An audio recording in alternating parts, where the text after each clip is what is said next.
छोटा बेटा मेरा बाइक्स की शॉप पे काम कर रहा है, सीख रहा है।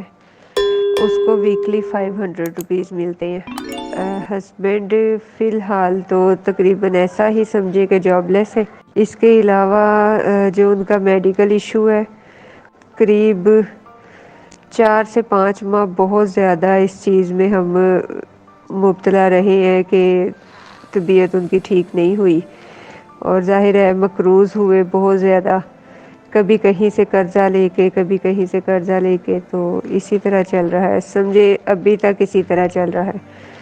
फाइनेंशियल इश्यूज़ इसी तरह ही ठीक होंगे जब काम प्रॉपर होगा। इस वक्त तो मैं टेंशन में थी कि मैं जो है ना मकरूज़ हुई हूँ बहुत ज़्यादा, तो मुझे अपना कर्ज़ उतारने के लिए कुछ थोड़ी सी हेल्प की ज़रूरत थी।